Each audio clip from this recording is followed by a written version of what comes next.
once again, you already know what it is, and you already know where you have reached the number one up and coming collaborative professional wrestling podcast anywhere in the world. I go by the name of Sean Hubbard of Hubbard Wrestling Weekly. He goes by the name of Conrad Cushman, representing everything pro wrestling, and we collectively are Clash of the Podcast. It's Monday night, 6:05, actually 6:10. We're a little bit late today, but we're still vibing, still having a good time. We're going to talk about some of the most underutilized wrestlers in the business, as well as some possible future world championship predictions, as we feel that we're going to talk about some people who should be carrying around the gold in a couple years. But before we get into that, we got to make sure we get into this. It's about that time, y'all. Conrad, drop that thing.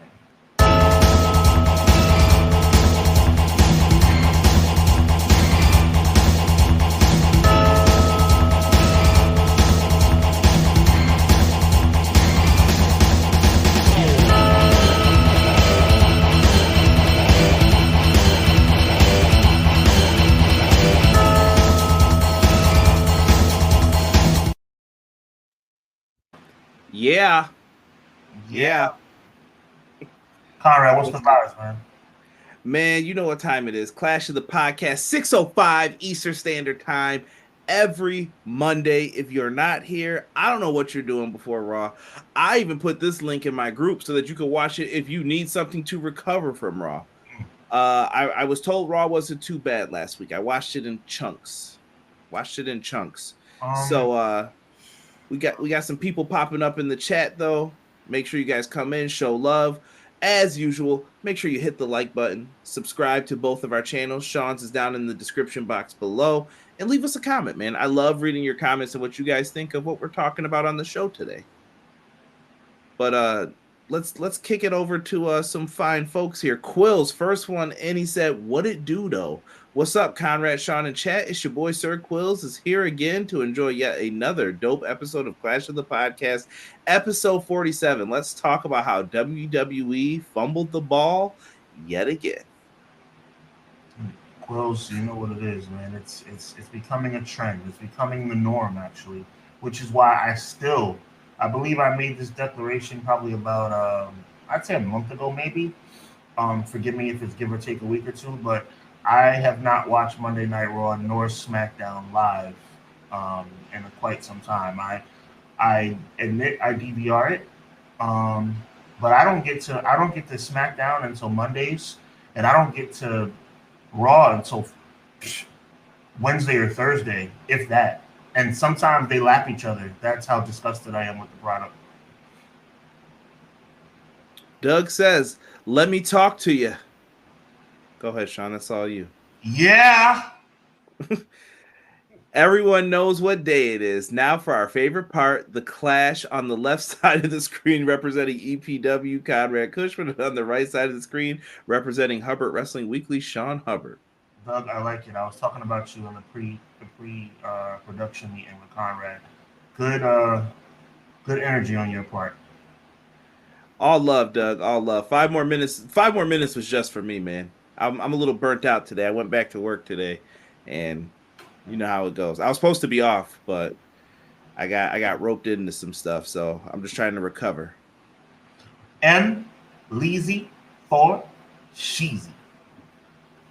Hello, everyone. Good evening. All the best way to kick off the week is Clash of the Podcast. Very, very much appreciate it. Positively E in the house. He said ROH was dope, the pay-per-view. Yeah. Did you catch Ring of Honor, Sean? Quick thoughts on it, maybe? I did not. I did hear about it. I'll just leave it at that. I don't know, man. Listen, they pulled the WWE. The class. No, nothing lined up. It wasn't there. But then when the show came on, the wrestlers do what the wrestlers do, man. They wrestle. They wrestle. That's for sure. And I guess that's what Ring of Honor is supposed to be. At least that's how Tony Khan made it sound. It's like he wanted that to kind of be like the showcase for independent wrestling. Not as much story, but more in-ring.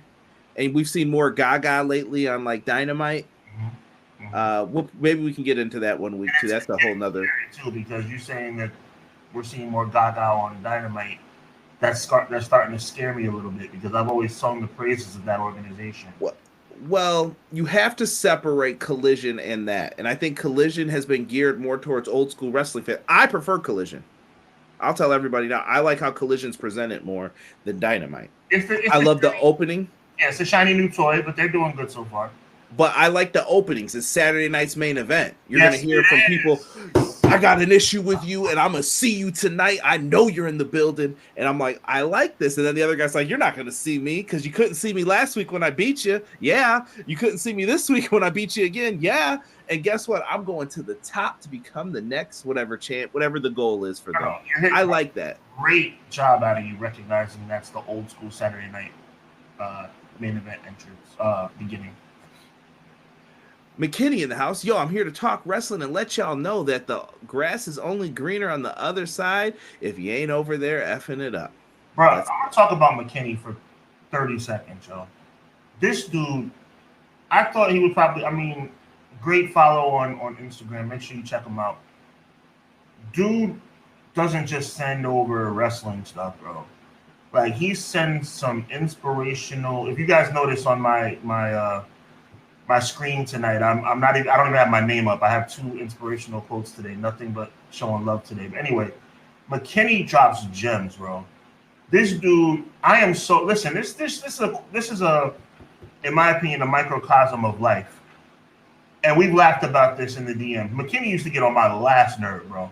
But McKinney, he showed me so fast. This dude is top of the line. He's a good man. I salute you. He's a father. Yo, man, respect to you, my G. Respect. All love, man. Original Biggie's in the house. OB1, as we call him. Yes, good evening, EPW. Good evening, Sean. Hope y'all are doing well. Good evening to you, my G. Renegade L2K. This is James from the Pro Wrestling Shoot. Big shout out to them. They go live on Tuesdays. Got to show them some love. Cody said the term "finish the story" is being used as a meme. Well, yeah.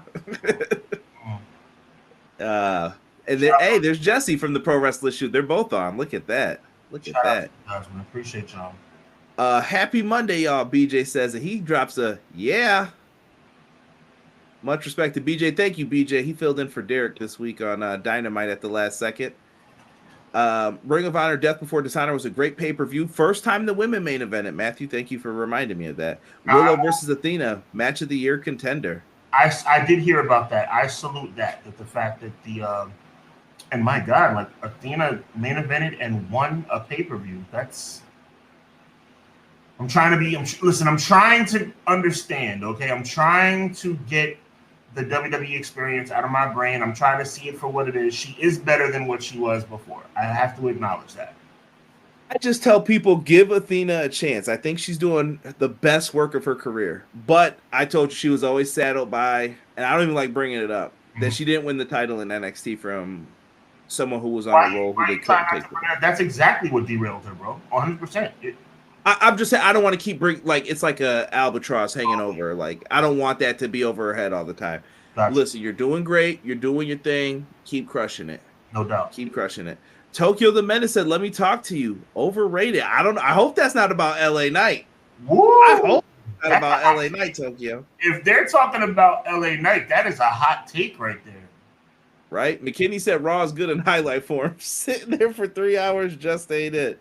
Yo, I heard Raw was okay last week. A lot of people were saying that. I heard it wasn't that bad. I mean, but what's not bad these days, you know? Well, exactly. That's a good point. Exactly. Different times. Anthony Slate says, "Hey y'all, what's good?" Also, I hope we're gonna hear your thoughts on WWE trying to stall LA Knight and ignore the fans. Oh, we'll get into that, of course. Ring of Honor, Bad Romance. Let's see here. The dance off on Dynamite needed some Lady Gaga. You're asking for a lot of money, Matt. Tony ain't breaking out the bread for all that now. The best way to start out the week, evening, Conrad, Hub, and Chat. Hello. Thank you, Jocelyn. Jocelyn, starting to become one of my favorite follows on Twitter. God bless you. McKinney said, thank you, bro, for that. Sick in the house. What's good, Sick? Sick says, what up? Much appreciated. Eric Douglas said, let me talk to you. Yeah. Derek in the house saying, yo, yo, yo. My guy. Hey, right on time. My guy, Derek. Derek, listen, you owe a thank you to BJ who filled in for you on Wednesday. All right. Now, if you're not here this Wednesday, we're going to have to start docking some points, man. All right? We're going to have to start taking some points off. You only got so many sick days here at EPW, Derek. All right? So quit messing around and get back to work. Pro Wrestler Shoes said, I actually liked Raw last week. See? Oh, PWS, man, you're not alone. I'm hearing, I mean, again, like if you missed that part at the very beginning, I am continuing on my journey, my self-inflicted, whatever you want to call it. I do not watch Raw or SmackDown live. That's my silent protest. But I did hear, I got some DMs and some texts saying, yo, Raw's not that bad this week, Hub. I'm like, okay. Excuse me. Quill said Athena's on the run of her life right now, and I don't see anyone in ROH beating her for the title. AEW women, different story though. I actually thought Willow was winning it. If you would have asked me, like, put 100 down who's winning, I'd have picked Willow. I was wrong. You know, Willow, when I heard about the match, I thought Willow would win because she's on a little bit of a winning streak, especially with, I mean, she lost the, New Japan title, but she won the Owen Foundation Cup. I was like, oh, like maybe she'll win the ROH title too, but it wasn't to be. Not today. Who won? You or Derek? Derek's been ducking me, man. Derek's been ducking. Y'all gotta give it to him in the chat, man. He's actually been busy dealing with some things outside of the YouTube realm and the world of pro wrestling. So he's been out here doing his thing. I thought all pro wrestling was great last week. Woo, you don't hear that too much. Eric Douglas says, for me, the issue with Athena was when they wanted to dress everyone like Mandy Rose. Wait, what's the issue? That they wanted to dress everyone? Because you said your issue with Athena. Athena was the victim in that situation. I don't know. Maybe she was pigeonholed at that time. I don't know. Yeah. Joel says, best duo in wrestling here. Joel, let's hear it. I appreciate you. Let's see. SmackDown on FS1 still beat out Dynamite. I don't care. Yeah, the ratings don't really. Renegade, first of all, shout out to you. We appreciate the stats. We don't care about the ratings here, bro. We don't. We respect what you're saying, and that's probably true, but we don't care about the ratings. With me, I always tell people this. We're either talking creatively or we talking business. Business and creative are two different things. WWE is still a juggernaut when it comes to this game. But when we talk creatively, it ain't it for me, Chief. That's just being honest lately. And I shouldn't say that. The main storyline is really good, but what about the other things happening? That's where I got questions. 950K to 1.2 mil. Close. I think Santos in the U.S. title picture was kind of set in stone because they wanted a Latino champ, but I don't think they're going to shoehorn LA Knight into that match or program. But if he's not on SummerSlam, yeah. That steak, egg, and cheese is calling. Tell him, VJ. Tell him. I was legit shocked Willow didn't win. I was brainstorming who could dethrone Athena, Trish Adora, Sky Blue, maybe Billy Starks. Those are three good names, Matt. Doug says, I can't wait for Impact to go back on EY dying. I guess that's the plan for Thursday. Listen, man, Father James Mitchell brought him back. That's all you guys need to know if you watched Impact all the time. That's what they're going to go with. You got to go with that. Sean, why are you making them faces? I don't know. I'm just trying to take it all in, man. Like, I don't know. It's slippery slope, bro. Eric Douglas, I'm sorry. I probably should have said that was their last straw with her. I mean, she didn't want to wear those shorts. She didn't want to wear all that garbage. I get it. I feel it. Sean, I'm going to let you guide things tonight, bro. What do you want to start with tonight? I mean, let's just address the elephant in the room. I think the wrestling world has been talking about this for a while, especially since Friday. Kind of like a head scratcher. LA Knight, once again, comes up empty in his quest for his first WWE championship. When I say WWE championship, I mean just a belt in WWE. We kind of all, I guess I'll speak for myself, but I think I'm not alone when I say that I felt that when he lost Money in the Bank, that it was almost a foregone conclusion that he would find himself with the United States Championship. And that still may be true, but he goes into this U.S. title eliminator tournament and loses. I mean, much to my surprise, I'm sure much to a lot of y'all's surprise. And it really ties into the theme of tonight, future world champion / underutilized guys. Now, to me, saying that LA Knight is underutilized is probably not accurate because he's being utilized. He's just not being utilized in the right way. For some reason, they continue to have him lose. They're just wasting this. I mean, the dude is not just over, he's over. And for some reason, the decision by the decision makers of WWE continues to be head scratch. And if you guys notice, I'm coming from a much more calm. I'm trying to be calm and be rational in my thoughts today. I'm not going to go off on my normal tangent. I mean, you guys know how I feel about WWE creative. I just don't understand it. I can't wrap my head around it. You know, this dude is over. You had a ready-made match for SummerSlam between him and Austin Theory. It would have made sense. It would have been two charismatic guys. Actually, I'm starting to like Austin Theory. He needs help. He needs to get the right opponent, but LA Knight could have been the right opponent. And I don't even think LA Knight really needed to win at SummerSlam. But, I mean, it would have been nice, but he should have been that guy. And for some reason, we're talking about the battle of the LWO. I mean, I guess. I don't understand it. I have a theory. Mm-hmm. I feel like this is a test for LA Knight. So, little research history, whatever you want to call it. LA Knight was once a pro wrestler named Shawn Ricker. Shawn Ricker is the last man that Paul Bearer managed. Paul Bearer is probably top 5, definitely top 10 managers of all time. You think Paul Bearer is going to put his name on someone? This is after The Undertaker. Is he going to put his name on someone who he doesn't believe in or doesn't think is good? This guy's been good. He was in NXT at the age of 31 when NXT first started. Actually, someone said that he was on Triple H's workout DVD. If you ever bought that, you can hear him saying, yeah, in the background on that one time. He didn't like it either. He said, yeah, during the taping, and Triple H did not like it. He was trying to get over on me. But anyway, forget all that.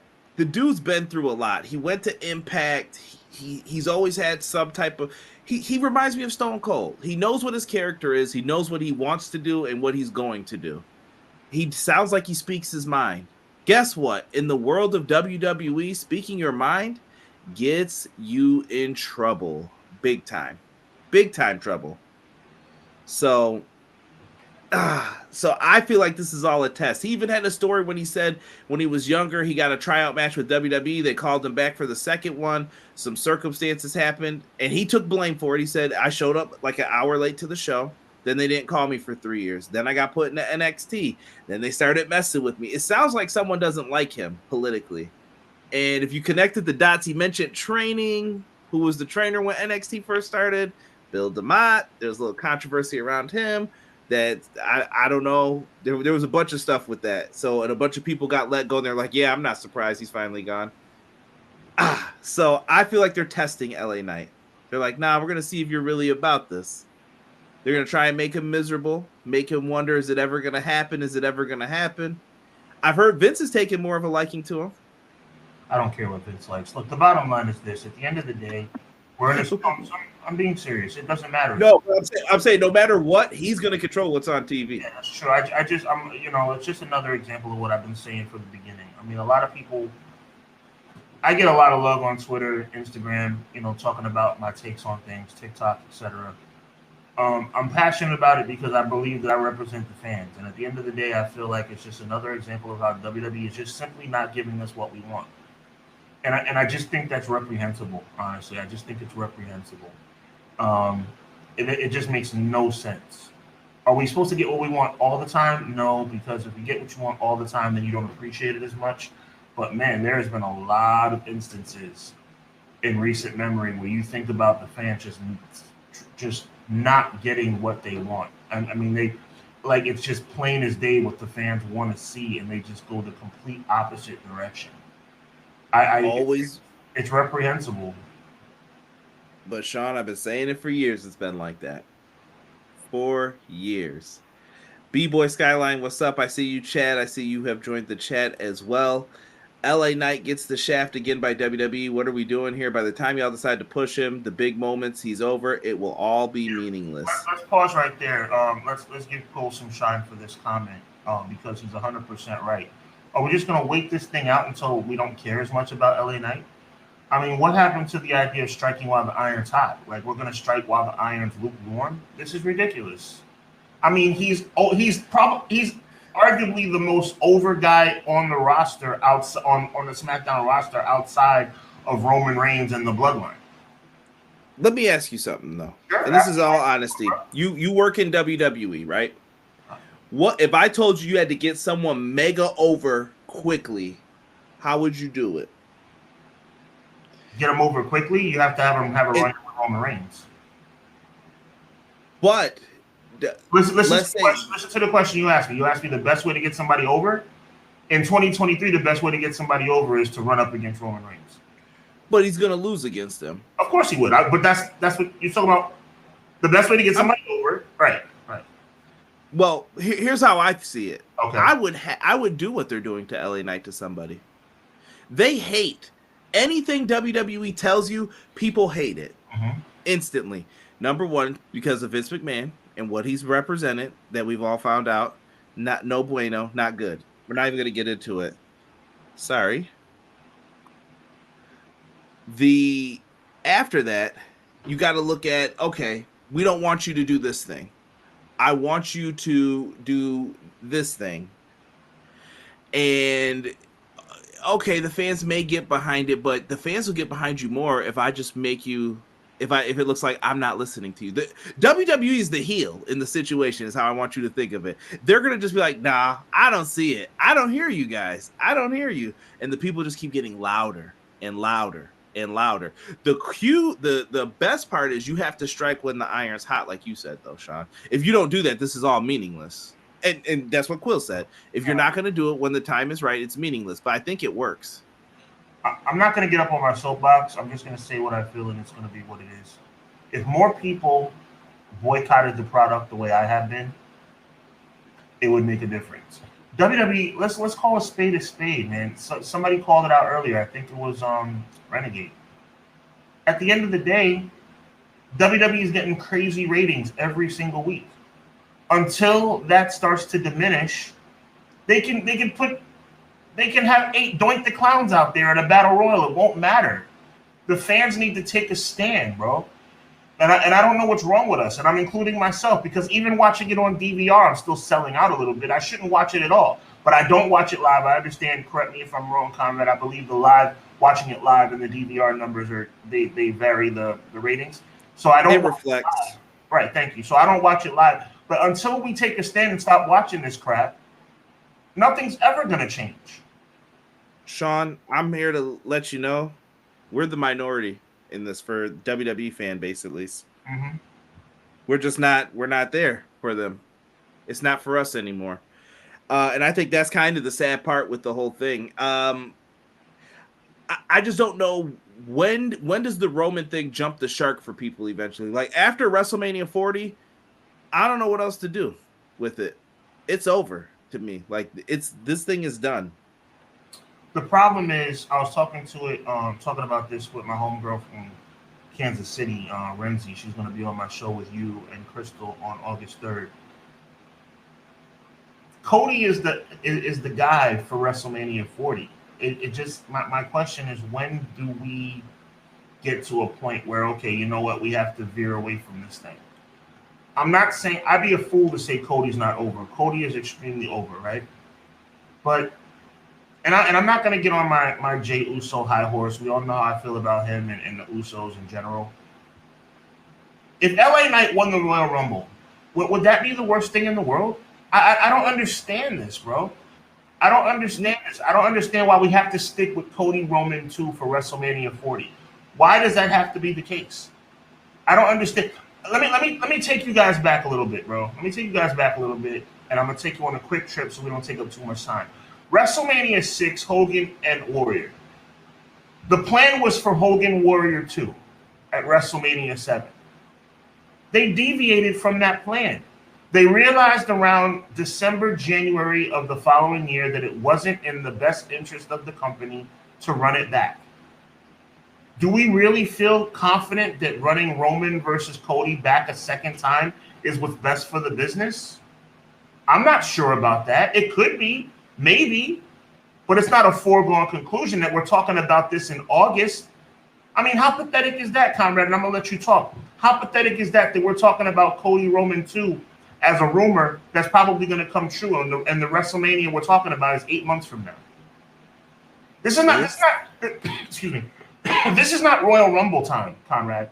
We're coming up on SummerSlam, and we already know it's going to be Cody and Roman at WrestleMania next year. That's not good. How's that good? Predictability's not bad. I will always stand behind that, because if we can see it, it must make some type of sense. Mm-hmm. I think where things get rough is just, what are you doing with other people? Finn Balor is not getting younger. Seth Rollins is hurting, and he's giving his all to you. What happens if something happens? If they get bit by the injury bug, this company might be in some big trouble. You're going to have to call up some favors. So, and that can go for any company. You obviously don't want an injury bug to hit, but if there's a couple guys who get taken out, yeah, you're going to have to elevate some people real quick. If Seth Rollins and Roman Reigns walk into each other in catering and hurt themselves, WWE's in big trouble. If Cody Rhodes and Brock Lesnar trip over each other while going to the bathroom, this company's in trouble. They better hope that doesn't happen. Yeah, they can't afford that to happen at any point with this. And guys, listen, we're gonna get into more of this, trust me. I'm gonna get into the comments real quick. Pro Wrestler Shoot, I have a question. Does everyone that is mega over need a title to validate that? No, but I think he should have been in the match. I don't, as a matter of fact, not even the match. The match, I guess, in this case would be Austin Theory. But the fact that he's not the one going up against Ray next week, or excuse me, against Santos next week, that makes no sense to me. That makes no sense to me. Arguably your most over guy outside of Roman, Seth, Jay, your fifth most over guy out of the 80 people on your roster, you decide to have him eliminated in the first round of the United States Championship Invitational? Yeah. I don't think everyone needs the title, but then you got to remember there are also other people. So I'm just playing devil's advocate here. What about people like Brutus the Barber Beefcake? Think of him. Why don't you remember Brutus? Maybe Brutus would be remembered more if he had the Ultimate Warrior moment at WrestleMania or at SummerSlam 88. What if he came out and put Honky Tonk Man in the sleeper and then beat him in like 8 seconds? Maybe we'd be talking about Brutus Beefcake a little bit more. Maybe. I don't know. But he never won a championship. I almost said Bossman, but I forgot he won the tag titles with Shamrock and the hardcore title. Any other famous people you can think of? Terry Taylor. Why don't we talk about Terry Taylor as much as we should? Touché. We're going to be talking about underutilized talent and such before. Underutilized is, Kurt Hennig, he was never a world champion unless you count the AEW. Oh my God, help me out here. WCW? No, not AEW. It's with an A. I'm just drawing a blank right now. AWA. AWA champion. He was the AWA champion. We don't like to disrespect that title at all, but we all pretty much look at WCW, WWE as the main championships. He never won one of those. Rick Rude was almost in that camp until they gave him the WCW International Championship. But they gave him that theme, so he was good. He's simply ravishing. Better than the WWE theme? I think so. For me, I like the WCW one a little bit more. Anything better than what they currently have on the network, because that is hot garbage. Yo, shout out to Positively E. He definitely sent me like the recording of it, and that sister was going in on that song. She was in the booth just killing it. Pro Wrestler Shoe said, I feel like if you put everyone that's over in the title picture, it means what you have. It limits what you have on the rest of the show. But if you have like 8 belts and he can't win one, what does that tell you about the guy too? I respectfully disagree, Shoot. I think your point is valid, but I think it's a little bit of a short-sighted opinion. Well, in the title picture, I have no problem. LA Knight could have. I think I said that at the start, didn't I, Conrad? That he could have lost the U.S. title match. That wouldn't have bothered me if he went to SummerSlam or went to the SmackDown match and lost. But him, how are you fueling this machine? And Pro Wrestling Shoot, please respond. How are you fueling this machine of LA Knight being super over right now by having him lose in the first round of an invitational? That's a fact. I'll let you read this one. This one seems like it's for you, Sean. LA Knight versus Austin Theory for the U.S. title at SummerSlam. Sounds like you know what you know what that means. Yes, Quills. Yes. We all know that you know what that means. It originated here. It's just a microcosm of how we. Someone said correction. LA Knight did win the $1 million title. That is true. Yes, that's true.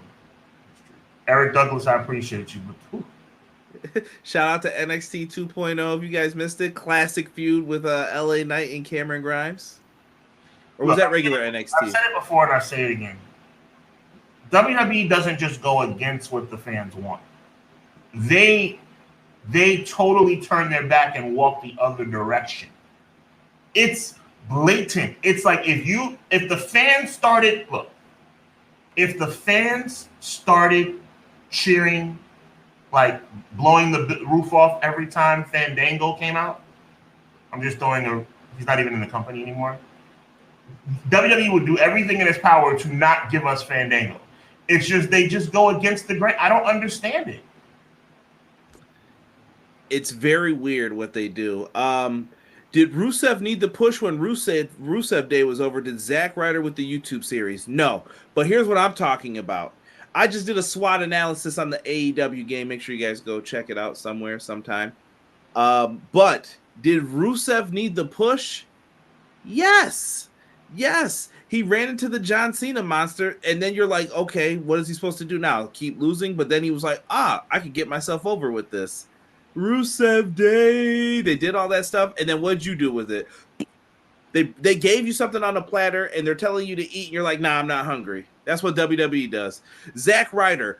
They were chanting Zack Ryder's name when The Rock was in the ring at Survivor Series, and you were like, nah, we don't want that guy. He was on WrestleMania in a 5-on-5 tag match, and they had Kane push this man off of the wheelchair set. John Cena stole his girl, and he was never heard from again until he won the Intercontinental title. They did Zack Ryder filthy, bro. For a day, by the way. Filthy.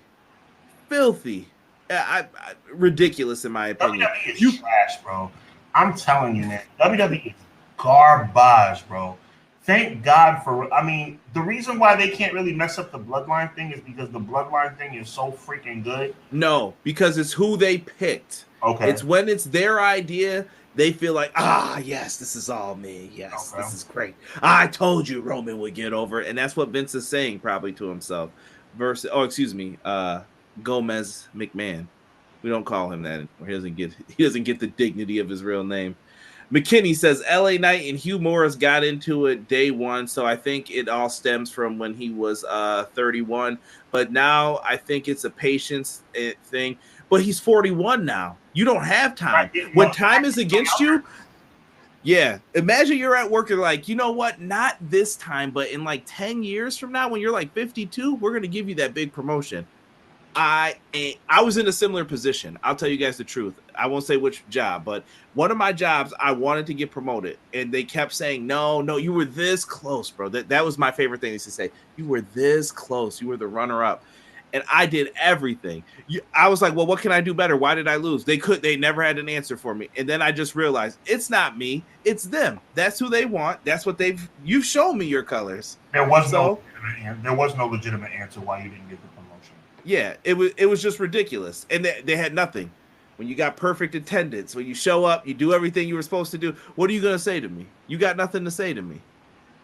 But once that happened, I knew I made a choice. And when I said I was leaving, it was, I can't believe it. Why are you doing this? This is not a good idea, I don't think. Turned out to be a great idea. So good for you. Ha ha ha. Take a chance on yourself sometimes. When LA Knight or Eli Drake becomes the AEW champion, it'll be the same thing. Doug, what kind of parallels is this? What if PCO resurrected EY? They're both Canadian. How dare you? How dare you? Sammy was over. Now look at him. Fans wanted him over Cody at the time. Yeah, they should have went with Sammy. I think though I don't know. Yeah. You fumbled the ball. What was fumbled the bag too?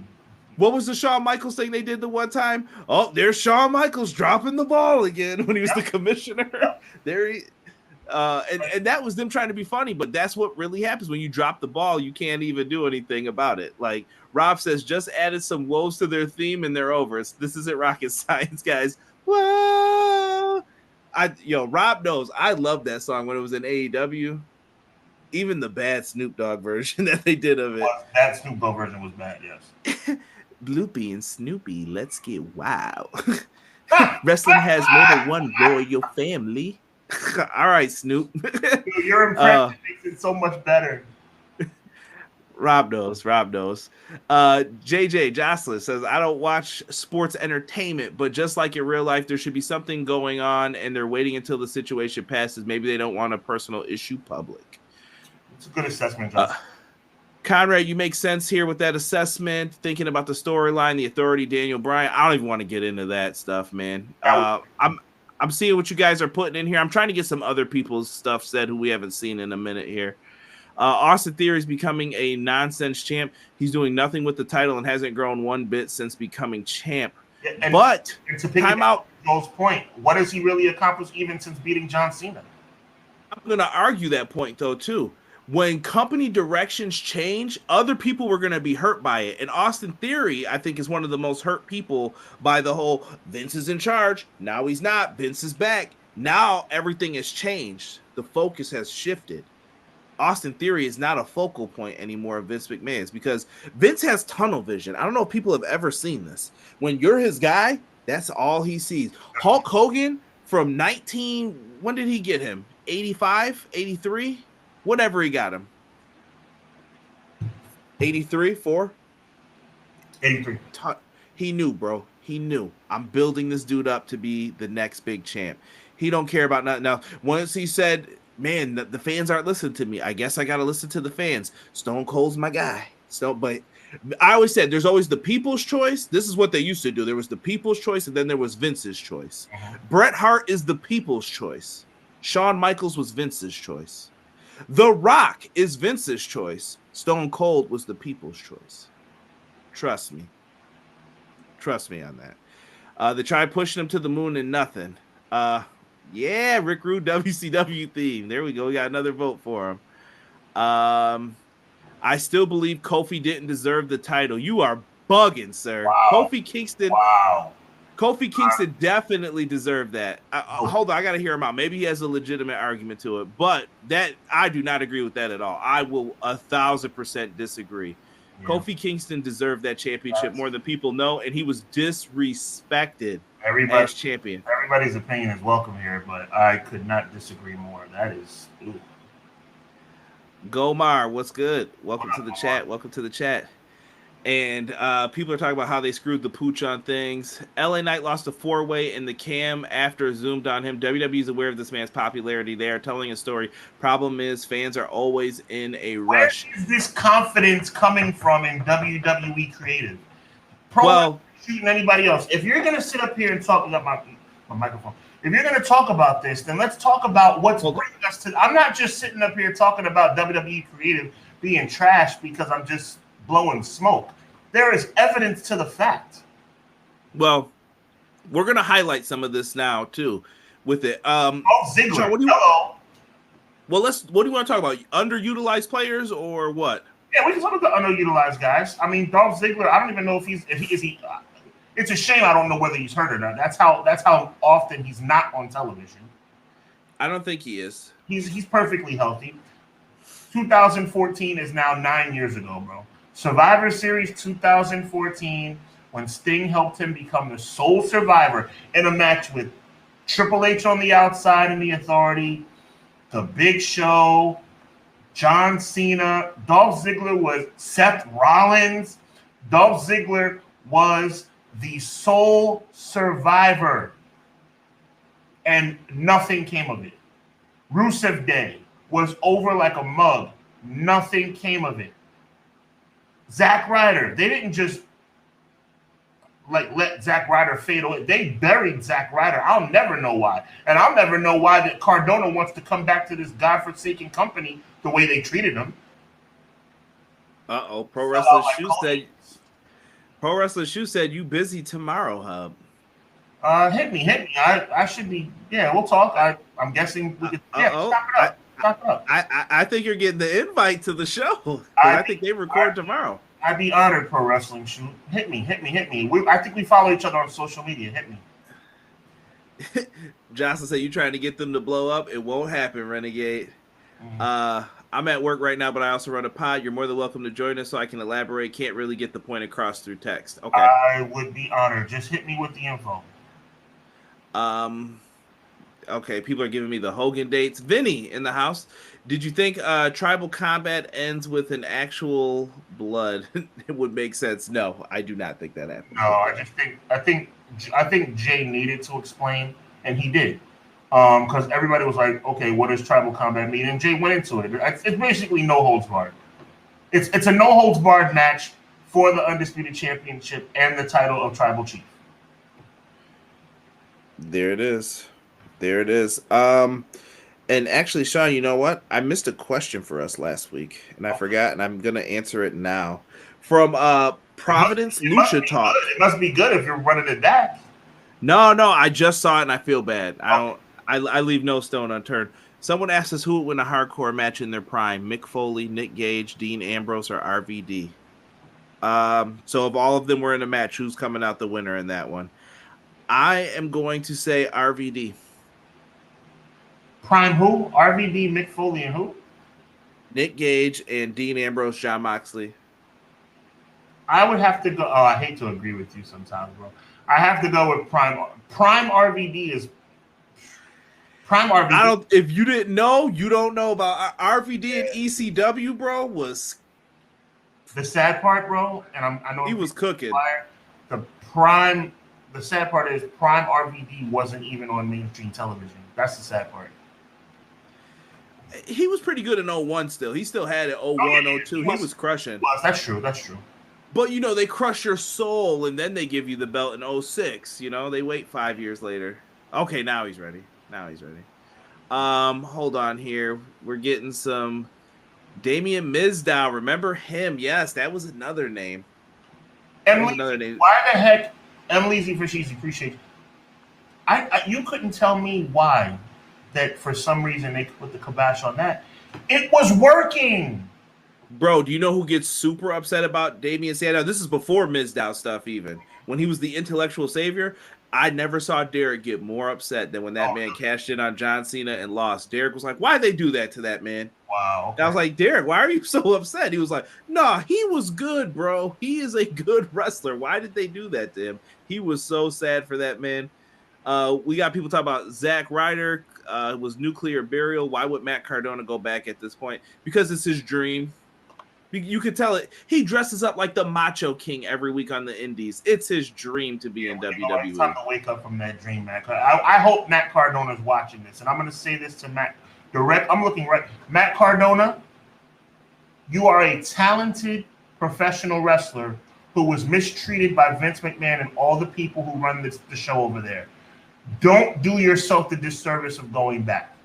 You deserve better. And you've earned better on your own without WWE. Do not go back.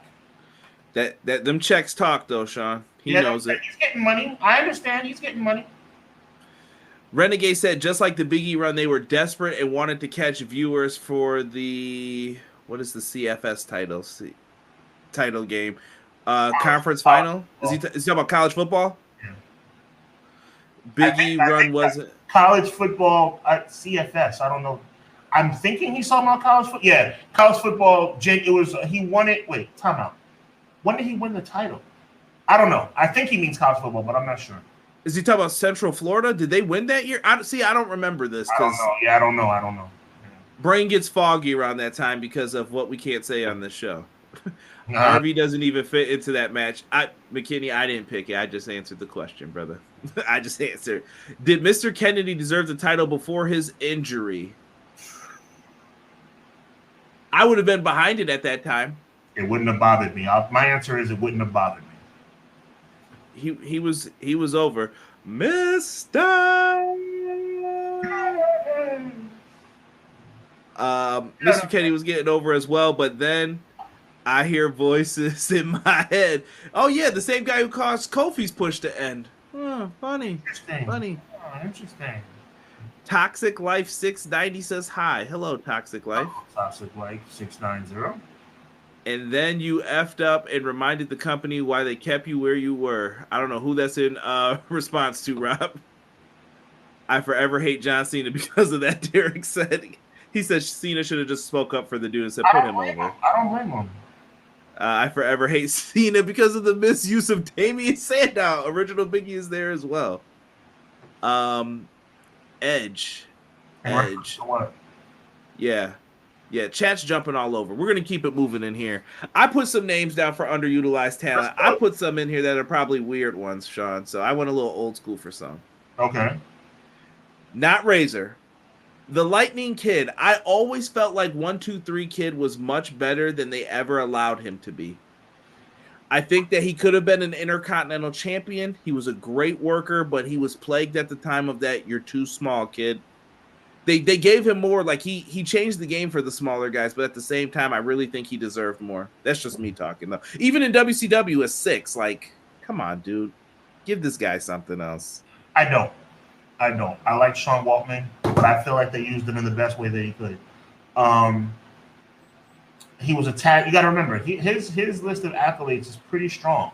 He's a European champion. He's a tag team champion. He's a member of one of the greatest factions of all time. 2 of the greatest. Yeah. Oh, facts. Good point. NWO and DX. So I don't know. I mean, he's a cruiserweight champion. He's a United States champion. I mean, I think he went out there and, he was losing to Flair. He was losing to Eddie. I was like, what would it hurt to give him a win over one of those guys, to give him some bragging point? You know what I mean? Like, his best matches to me are the D'Lo Brown matches. Like, when I think of X-Pac, like, I always think of those matchups, like him and D'Lo for the European title. No, it makes sense. I got you. Another name I'm about to bring up, and I know I could get dragged for this, but I'm just talking about the talent. Take out all the outside of the ring antics. Marty Jannetty. But see, there's Marty. Go ahead, bro. No, it correlates to the same thing that I've said for some other people. The foolishness had to be put down somewhere. But I think if Marty Jannetty could have got it together, he could have been more. But how bad was he in comparison to all these other dudes running around doing stupid stuff? Yes. All the other stories you heard about. How bad was Marty Jannetty with some of those guys running around too? Right. Shaving people's eyebrows off. Right. To me, underutilized means that you were underutilized, meaning like you should have been utilized and you weren't. Marty Jannetty, God bless him, no judgment, but Marty Jannetty shot himself in the foot. Yeah, plenty of times. But I just still thought there was hope for him. Was supposed to be in back-to-back high-profile matches at WrestleMania. He was supposed to face Shawn Michaels at WrestleMania twice. Yeah, WrestleMania 8 and 9. But that's what I'm saying, though. How did you do that storyline? Then you just fired him, and then he came. You know what I mean? Like, it was weird how they did it.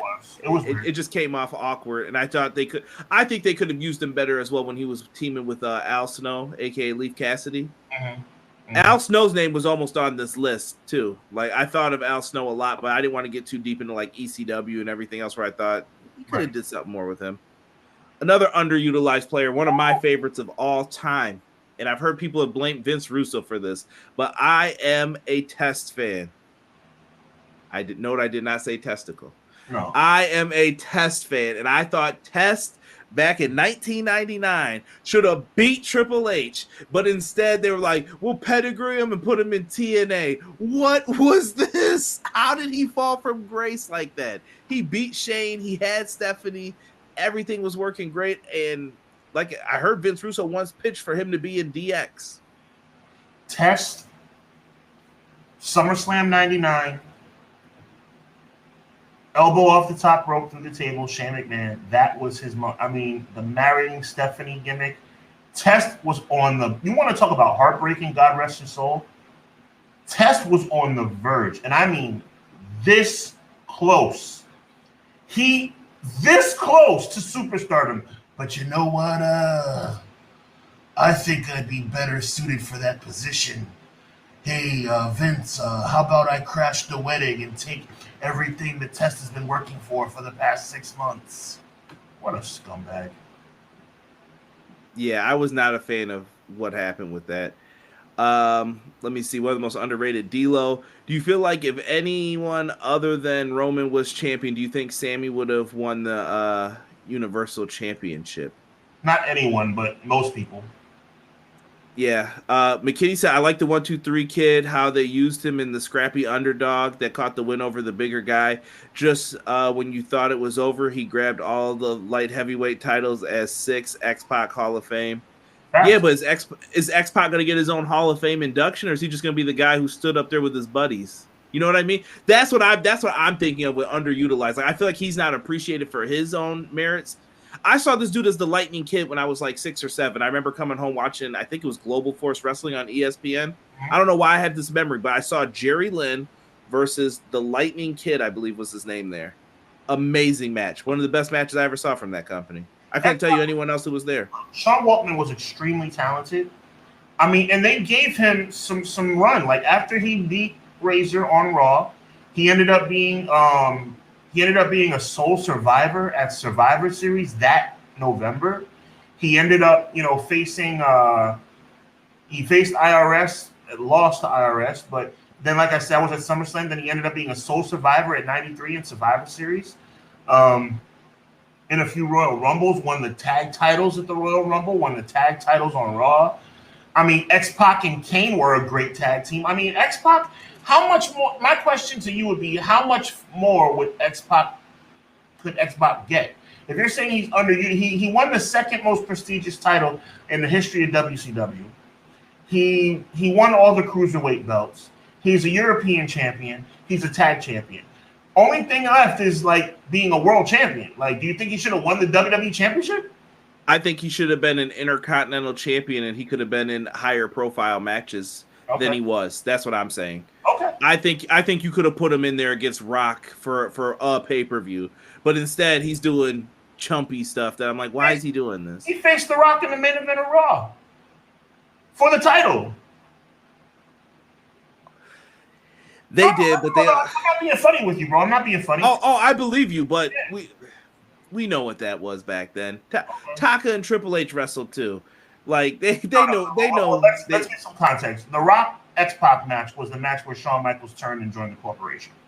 But it was a great match. It was that, but that's what I'm saying. I think he showed me he was worth more than what he got. Okay. I saw it, and I saw he could have been I'm not saying give him the world title. I'm saying he was good. And D'Lo Brown was on my list. You know I wasn't going to leave D'Lo out. I love D'Lo as a European champ. Give me that chest protector all day.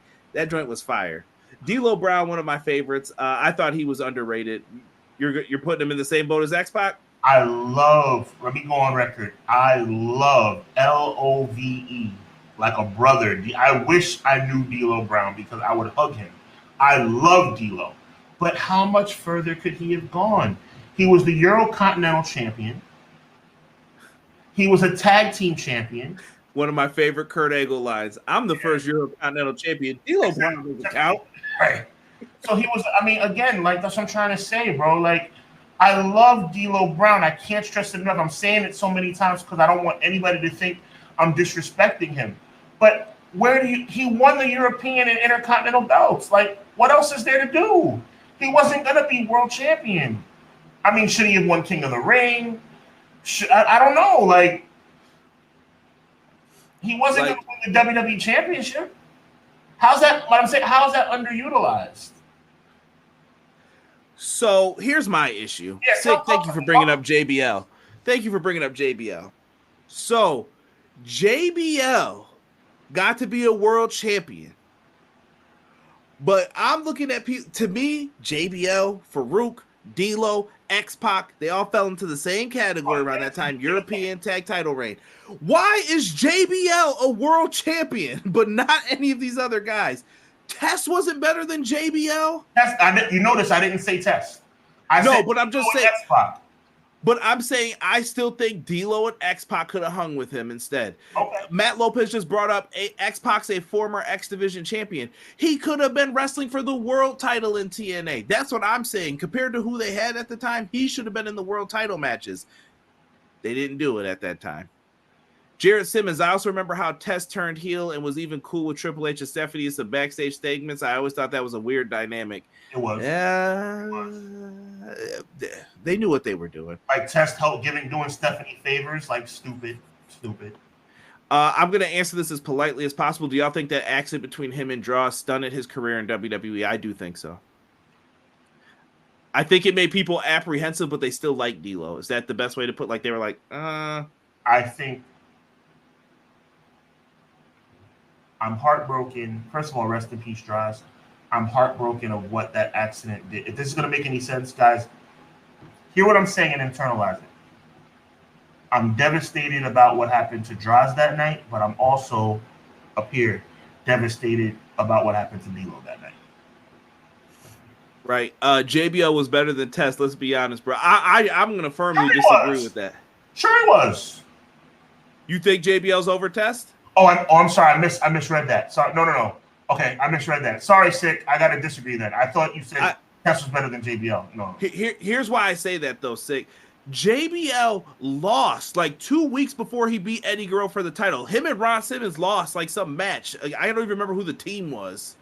I feel like it was like Rico and Charlie Haas. I can't remember who it was at the time. They lost the match. They were like, come on, let's get out of here. Then you remember the whole thing. He was like, nah, I'm staying. I got a contract. And Farouk kind of walked out sadly. Bruh, what? He was good in 2 weeks. Like, there he is. He figured it out. Here's the problem with JBL. JBL, it did come out of nowhere. But JBL get a world championship run over the British Bulldog. Can we argue that it didn't work? I mean, I'm no JBL fan, but he was SmackDown champion for a year, and it wasn't bad though, bro. Like, he was a really good heel. It wasn't. I was more impressed with how they kept the title on him. Like, I like the when Big Show chokeslammed him through the ring and he rolled out. I was like, oh, that was creative. Whoever thought of that was different. Because I was like, how's he gonna win this? How's he gonna get out of this? He was classic heel. He would always escape with the title. Yeah, but to me, I just never believed in JBL. I guess that was one of my issues with him as champion. I was like, we left Eddie for this? Yeah, absolutely. That was always my issue. D'Lo was perfect in his role. You love to see him come out and do his head wag. Yeah, I love that. Derek said JBL isn't over great. Get out of here with your cause. Derek used to make cause testing grade. I remember that. Good times. JBL playing the racist gimmick to get the world title. I mean, it's WWE, bro. They were gonna do what WWE does. Hell, you can make an argument over that Booker T should have been WWE in 2004 at Survivor Series over JBL. No comparison. Booker T runs circles around JBL.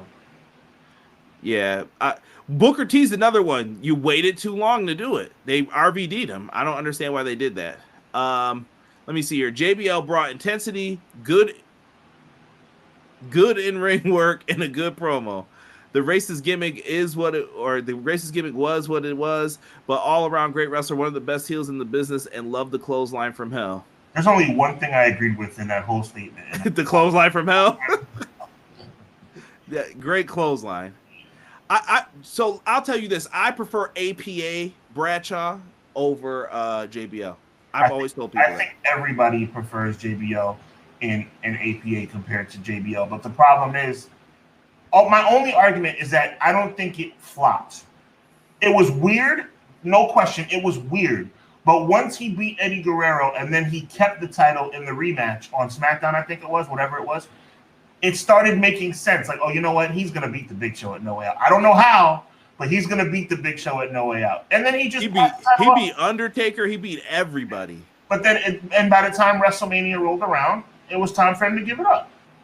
Matt Lopez said he was champ for a year because Triple H didn't want to work Tuesdays. That's what Paul Heyman said. Terrible. But listen, this isn't the only company that doesn't utilize people properly. I got more names on here, Sean. Yeah. I got Private Party. Yeah. Private Party. What a waste of a team. They are really good. They promoted them like they were going to be a big deal, and since then we haven't seen too much out of them. It's pathetic. They underutilized, not even the word. They've just been Mark Quinn's been injured a lot too, though. Like, he's out again. You know what? This ties into racism again. I'm not going to go too deep, but like maybe they think in themselves like, I don't want to go there. This is merely speculation, but like, you know, maybe we only need one hip hop kind of tag team. We only need one urban style tag team on the roster at a time in a prominent role. I think the Acclaim just got more over. Yeah, but that doesn't mean that Private Party should be off TV. I just think creatively they haven't been used right. If my life was on the line, God forbid, if my life was on the line right now, I could not tell you the last time I saw Private Party on television. Yeah, as a team, I couldn't tell you either, truthfully. I got another team. This one hits a little home. The Butcher and the Blade. Why, oh why, do they have to lose every match that they are in? Because I personally think if I was booking AEW, I would make them the new APA. I think that you could do that with them.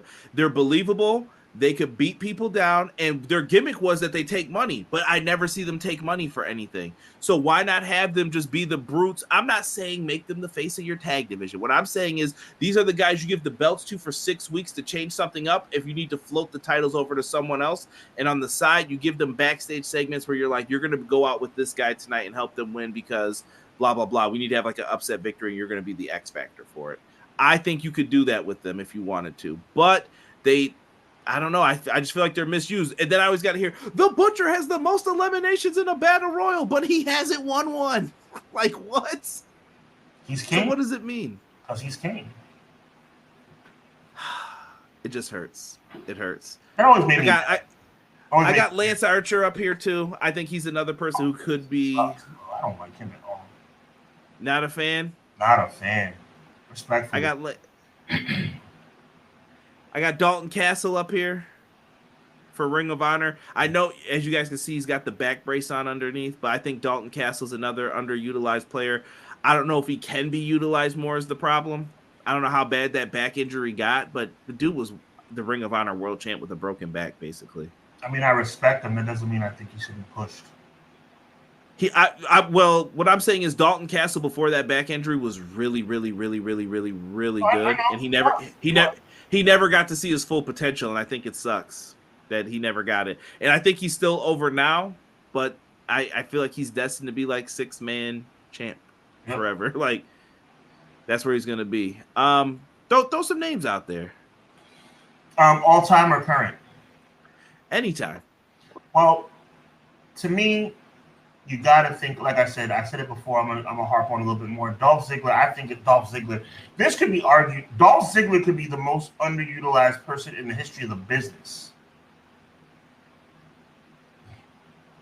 In the history of the business. So, I mean, I'm kind of sticking with that.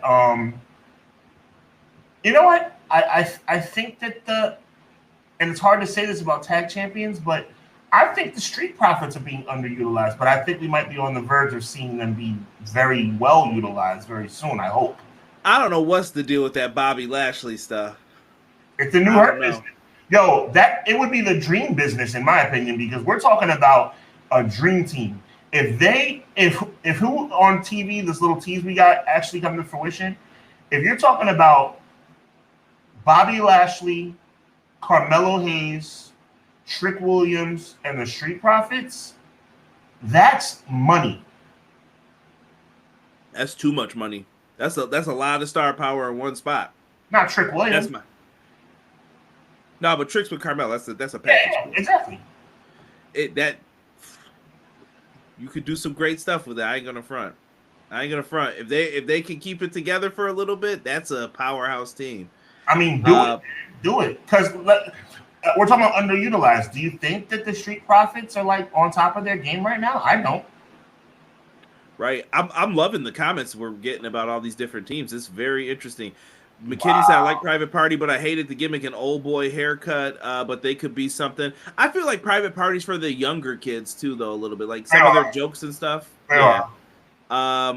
Something high-flying. Butcher, Blade, and Bunny should have been in the title picture. That's what I'm saying. I'm saying, can they at least be, like, in a title match? Like, I feel like they're never even there. Like, they just come in and... fatal four-way for the title.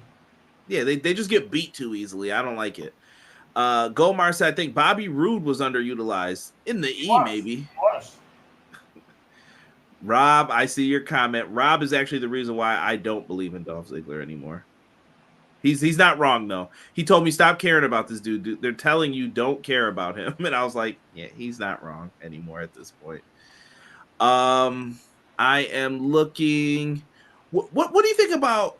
I'll use him as the bridge one. Hold on. I'm trying to see if there's anyone else on here that we could argue. Doug. I like that comment by Doug.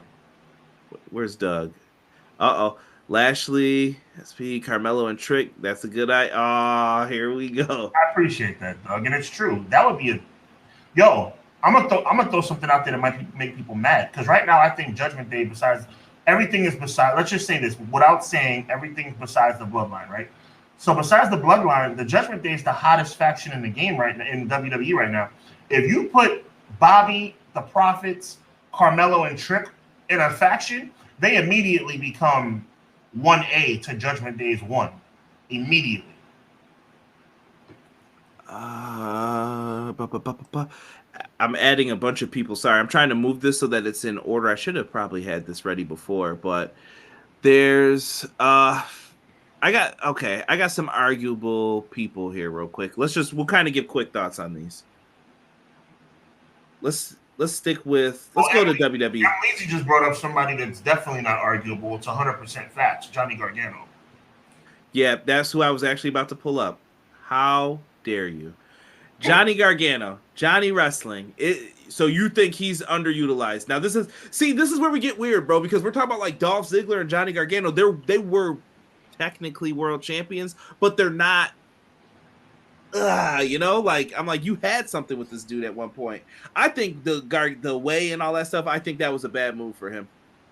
Yeah, and I think that it's a situation where now you almost have to team him up with Ciampa to make it make sense.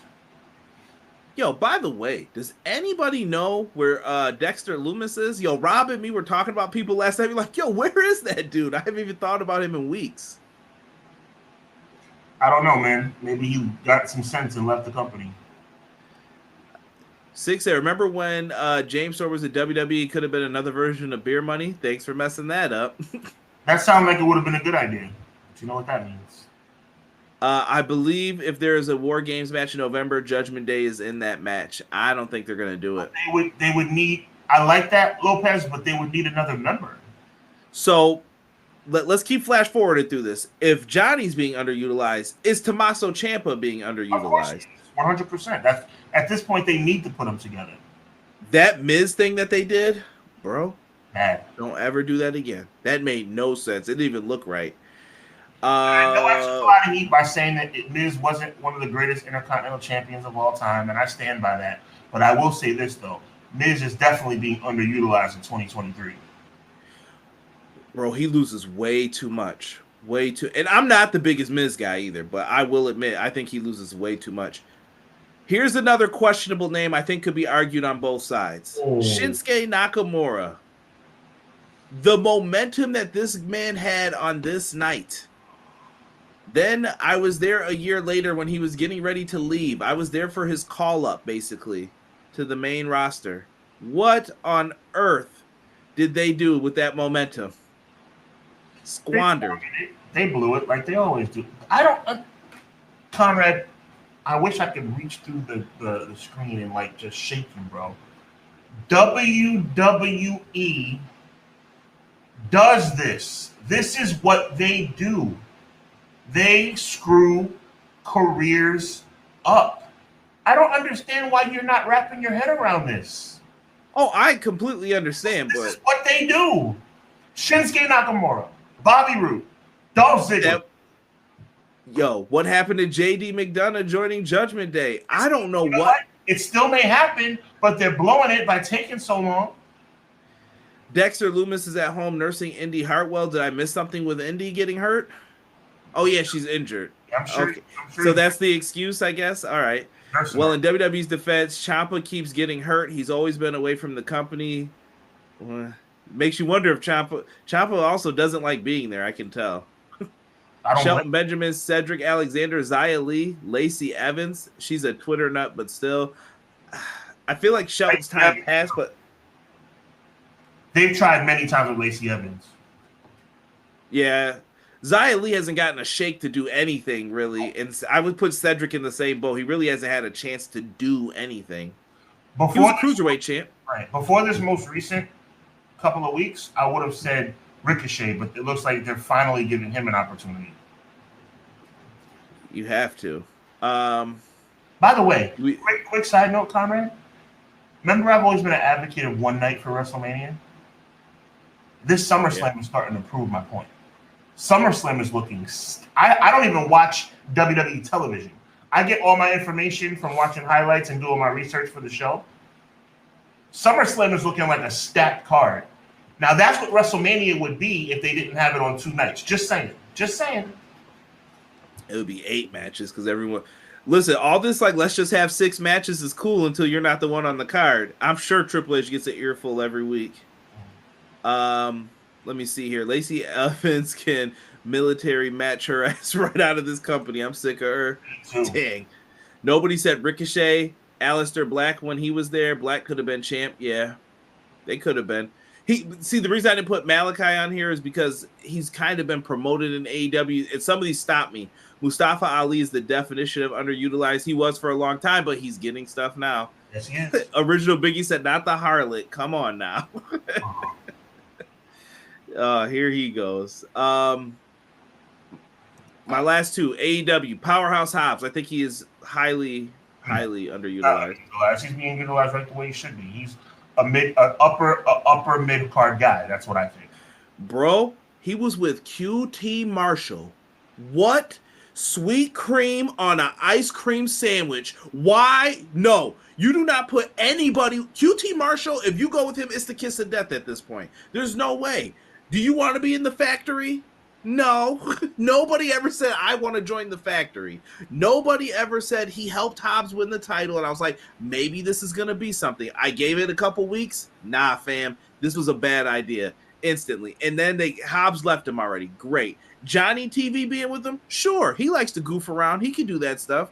But Hobbs? Absolutely not. I think they made a big mistake with him. The TNT champion. For like 6 weeks. And guess what? And this is my last person. And he could probably go on both. What the? Oh, I've been good all night. I've behaved myself all night, and you're gonna... Sean, they had something with him, though. You cannot deny the reaction that they had with him. Oh my God. What is with this guy? I do not like him, bro. He is so generic, yo. He's a Goldberg knockoff, and I don't like Goldberg. So what does that have to say about him, bro? Like, I don't see what you see in that kid. I really don't. I'm saying he at one point had great reactions. Go back and watch when he beat MJF. Before then, he was getting cheers for that little powerbomb symphony. People were into it. And then he gets the belt and just, I don't know, just do something. Go out there and do something. Wow, I'm so surprised to hear you say that, but okay. I think he's got something. I don't know what he's missing, what they're trying to figure out with him, but let's see. World champion, Sean. Future world champs we're going to also predict real quick on here. Chat, feel free to throw some of yours in. Who is a future world champ? Who is going to main event one of the biggest shows that you could use all year? Who could main event some show? Please stop. What? Just stop doing what you're doing. What are you talking about? Stop doing what you're doing. Yeah. Sean. Oh, okay, you can do that. Okay, Sean, it's not funny. What are you doing? All right. So, main event. So, who's someone that you're like, yo, gotta be in the main event picture? Like, they're gonna get the belt. It doesn't even mean you like them, but you're like, nah, this is a future world champ. No matter what I say, what I do. Well, I'm gonna go with the obvious first. I agree with Sick too, by the way. I'm gonna go with the obvious first, and then go with the not so obvious. The obvious, I think Jimmy and or Jay should be world champion. Period. Okay, I'm saying it. I've been saying it. It is what it is. Okay. Oh, and we're getting Cody Rhodes out the way. I'm done with that. All right, Cody will win the world title. I'm calling it. Go ahead. Right, so Jimmy and Jay, Jimmy and or Jay, I think, but Montez Ford should be a future. Montez Ford. Ooh, okay. I think Montez Ford, especially if they gear him up and team him up with his wife in a heel role, I think that would be amazing. Bro, I've been saying the same thing. Who said? Where's Rob? Talk about we hate on WWE. No, we're giving good ideas right now, bro. Those two as heels will be money. It will be up there, I think, with Triple H and Stephanie McMahon, the McMahon-Helmsley regime or whatever era. I forgot what they called it back then. That it could be that good, but you gotta let them run with the ball, though. You gotta let them cook. I see a lot of that. It's not really like a ground shattering idea because everybody knows it. But Gunther should definitely be the next be a world champion. LA Knight should be a world champion. Here, let me let you cook here. Yeah. Let me let you cook here because I've worked hard on getting this good picture for you. But like the word "should" is a relative term. Should Gunther, should Jey Uso, Jimmy Uso, should, but LA Knight, but will a prediction? Will Montez Ford? My prediction is Montez Ford will be a world champion one day. Ooh, you came up with some good ones for the E here. I'm gonna put out a name that may surprise some people for the E. I hope it's not. What's his name? By the way, I did have a picture of Braun Breaker, but I don't think it made it through. What I was trying to. It was probably meant to be. I couldn't get his name out of my mouth. I did have Braun Breaker, but this is someone who I think I predict that he will be a better world champion than Braun Breaker. I got Carmelo. This dude's a star. I believe you would be a better world champion than Braun Breaker. Let's take it easy. I ain't trying to get beat up. Here's some Steiner math. See, he's fat. Put him in the recliner. Put him in. Where's the main event mafia patch? By the way, just a little let you give you some more insight. Braun Breaker, Wardlow. Get him off the screen right now saying things like that. Crappy, overrated wrestlers. Sean's gonna be sad when they're both world champs. Calling it. Oh, it's probably gonna happen because it's WWE and they're idiots. But Carmelo is someone who I think they should. I could see this kid main eventing WrestleManias, hands down. He should. But you know what that means. Let's see here. Hold on. I'm going to the chat. He'll be on the pre-show fighting for the hardcore title that no longer exists. Let's throw some names out here with people here. So we got a Gunther. Takeshita, somebody said. I like Takeshita. I don't know if I see world championship yet, but I think the potential's there. Like, these are people that were like, yo, I'm pretty sure this dude's winning the world title.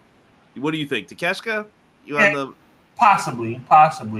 But I want to say I really see a lot of potential in the Academy, the Alpha Academy. I think that. Oh, you like that guy a lot too? You, Bruce Pritchard. Yeah, they're starting to grow on me a little bit. Bruce Pritchard likes one of them a lot. I could tell the one with the hair, the taller one. Mm-hmm. They like him a lot. They give him a lot of good stuff. We'll see. Vinny put Braun Breaker, Gunther, Carmelo Hayes, and Theory. I would have said Theory a year or two ago. I don't know if I'm throwing Theory up there right now. Someone said LA Knight. Lego Ewok says LA Knight. Welcome, Lego. Eric Douglas put Roxanne Perez on here. I will throw another lady on here that'll be a world champion. Yep. I'm going to throw Jay Cargill on the list. And look out for Tiffany Stratton from NXT. Are you a believer now? She's starting to grow on me as well. I will say the same. She's been working really hard. Let me see. I'm waiting to see if I should bust out some more of these ideas. Mello is him. I love it. He really is. Quills, he was on my list too. Darby Allin. I think Darby Allin's the guy to beat MJF. I still stand behind that. I think Darby Allin. Adam Cole's going to beat him. Really? You think Cole's the guy? After this ridiculous storyline is over. Trust me. I still think Cole knows what he's doing. Wardlow isn't underutilized. He's misbooked.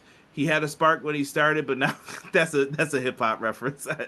Reboot him now or wait till 2024. Wardlow is washed. I just don't think like putting him with Arn was great. Ooh, someone said Grayson Waller is world champ. I don't see it. He has a lot of charisma. Yeah, he reminds me of Miz though. Like I don't know how this is gonna go for him. Miz is a former world champion. He is. I won't get started on that. The only two-time Grand Slam winner in WWE history. See, that's mocking people now. No. I'm not mocking anybody. I'm mocking him because he says it all the time. I used to mock Chris Jericho for talking about beating Rock and Stone Cold in the same night. He still says that to this day. He does. Gunther, Jey Uso, Io Sky. I can believe that. Of course, and believe it or not, in the SummerSlam, by the way. 6 is Dominic Mysterio. I think Dominic's really good. He's good, but I don't know if he's world championship good. Oh, I knew someone was gonna say it. Quill said Nikita Lyons. She's dope. Thicky the Dragon Steamboat. She's dope. She's dope for more reasons than one. Ultimo Wagon. Oh, I like that. The American Cream Busty Rhodes. What are we doing like that. here? Oh, nice. No, shout out to whoever said people, they were going crazy one night on Twitter about her when NXT was on. I was like, cut it out. They even had one, I won't say who she supports politically, but someone was like, if she's a fan of him, and then they had the Daniel Garcia, well, I am too. I was like, sit down, you thirsty people. I'm done. Breaker over Wardlow. 6 at Nikita Lyons. Charlotte Flair, she really deserves the push. That's pretty good. You know what? Yo, who said that? Bring it. That was good. Yo, we should really give Charlotte Flair a chance. She doesn't. The deal said that. That was the comment of the night. That Charlotte Flair really doesn't get the opportunity. I'm starring that one. That's a star one in the chat. That was awesome. Funny. Way to go! That was funny. That was tremendous. Quills and Eric have someone else that I had on the list as well. I want your thoughts on this one, Sean. Dead serious, because this is one that I debated and went back and forth on. I am a huge Eddie Kingston fan. Eddie Kingston is the everyman. He reminds me of Foley. He reminds me of the street dude hanging out in front of the bodega that you're like, oh, what's up, Pa? What you get? A sandwich? Yeah, you know how it is. And then he's just that dude out there. Eddie Kingston is a guy who deserves to have it on his resume. That's what I'm going to say. I'm going to say that he should be world champion for about 2 weeks. Have him win it in a fluke on Dynamite and have him lose it back at the pay-per-view. He is not world champion. Me? I would never do that. Never. He doesn't deserve to be world champion in the purest essence, but he deserves it on his resume because he worked so hard. I say let him win it and lose it. I would have no, because some people deserve to just have it on their resume. His story is best that he is the heartbroken guy every time. That's what makes you still invested. There's been times where I'm like, he's gonna beat Claudio. They're gonna let him do it finally, and then, nah, bro, eat this uppercut, power bomb, sit down, Eddie. I'm tired of you, and it happens every time. Jocelyn says top flight for tag team champions. If they can stay healthy. I want to talk about The Miz for a second, if I may. Why do we keep talking about him? Go ahead. If I may, I'd like to talk about The Miz for a moment. And I really had to sit down and think about this. Didn't think about it too long, but I came up with some thoughts, and I think that You can't say that. You can't say I sat down and thought about this. And I didn't think about it too long, though. I really dug into this thing for about 5 minutes, and I've come to this conclusion. This is how I feel about The Miz.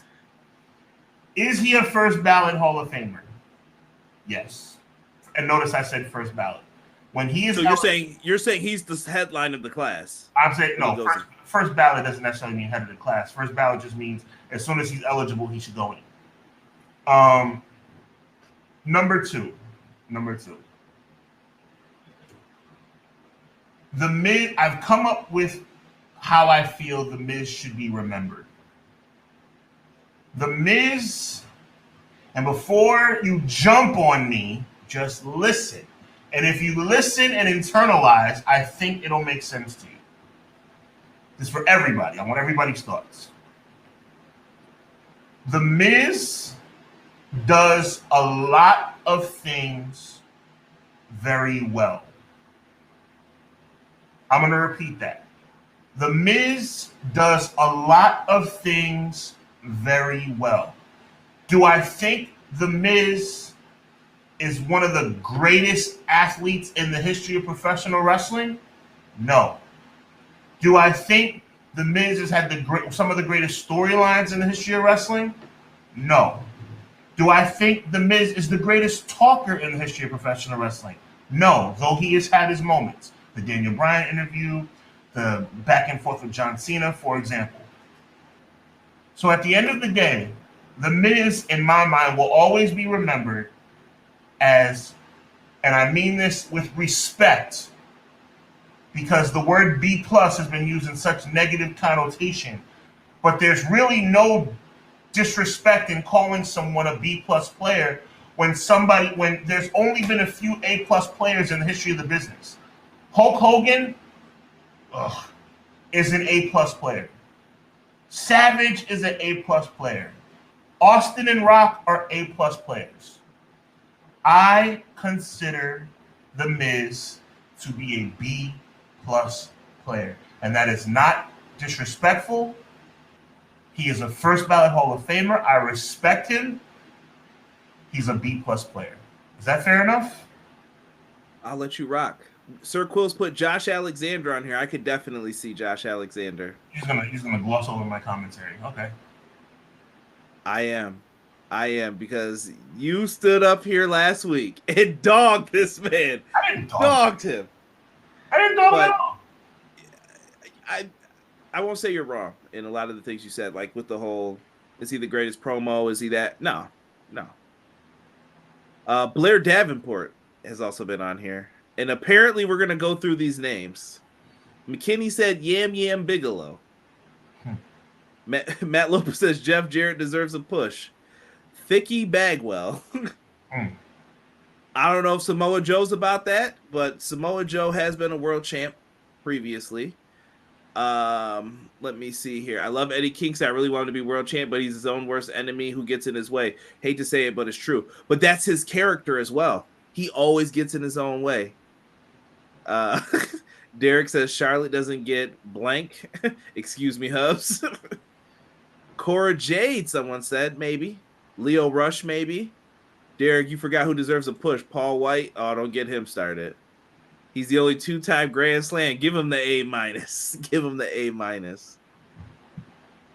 Not the biggest Miz fan. He has some of the most underwhelming world champ runs, but I do agree he is a future Hall of Famer. That guy's been through a lot. He worked hard, too. He definitely worked hard for it. You know what? I would put him at the top of the list as a B+ player than them other B+, but I will agree. Even BJ agreed with you. So you did something right there. This simping over Nikia Lyons is absolutely sickening, Rob says. Well, I have some more names here for you guys. The Iron Cheek. Claptish. Oh, no, these are just Nikita Lyon nicknames. Oh. Claptis Jack. Ooh. Thicky Steamboat. Thicky James. Yam Yam Bigelow. Suplexus Texas. Cake the Snake. Yami Guevara. Road Pog. And Donk the Clown. I'm out. I'm done. I hate wrestling fans. This is terrible. Terrible. Wow, hilarious. Jocelyn says Giselle Shaw. Giselle Shaw, I could definitely see becoming Knockouts world champion. Just call him awesome and we're good. Because he's the Miz. He's really, really good. He's really, really good. Vinny said Taker, A+ player? Yes, he is an A+ player. Undertaker's an A+ player, yes. So anyone who could do an entrance for 8 minutes, definitely A+ player. So if the Undertaker, thank you for bringing this up, Vinny. So if and by the way, BJ, we don't always agree, but thank you for the respect. If Undertaker's an A+, if this right here is A+ in the history of the business, if this is Shawn Michaels, if this is the Nature Boy By God, Ric Flair. Are you telling me that The Miz is here? No. Nobody has said that in this chat. Not a single sound. No. You're being unfair now. You're ganging up on me. Everybody was on me last week, yo. You're disrespecting The Miz. I didn't disrespect The Miz. Because The Miz was a great Intercontinental Champion. You were making it sound like Miz ain't did jack donkey nothing. If you recall, you're the one who started this crap because you said that The Miz was better than Mr. Perfect Hennig. That's how it got started. I did not say that. Yes, all I did was pause. Yes, I paused for effect. Oh my God! You still haven't admitted Curt Hennig's better than the Miz. For the record, right here now, I am salty. Mr. Perfect or The Miz. Mr. Perfect, but that's personal preference. But the West Texas redneck stuff, out of line. I've been going back and rewatching that. Out of line, Curt Hennig. You're from Minneapolis. You don't dress like a cowboy. For the love of sweet God Almighty. So The Miz, scroll down to that, please, bro. Please scroll down to that. I'm going to be respectful because it's all love in here. The Miz is the set. Okay. Chat. Sean, time out. I really want you to find BJ. You have to send Sean your podcast about this. This was a roundtable discussion with a bunch of people about best Intercontinental champs. They were making great arguments for like Bret Hart, Razor Ramon, Shawn Michaels, Miz. They were going through a bunch of names, and BJ was going in about The Miz. I respect everybody deserves to have a right to their opinion, okay? And I'm going to say this as calmly as I possibly can. I can't even talk. Bret Hart, Shawn Michaels, Curt Hennig, Kurt Angle, Randy Macho Man Savage. Get Kurt Angle off that list, bro. Okay, that's fair. Macho Man, Curt Hennig, Bret Hart, Shawn Michaels, Scott Hall. I'm not being Conrad. You know me. A lot of people said Jericho too. Conrad. I need to ask you. I'm not being disrespectful.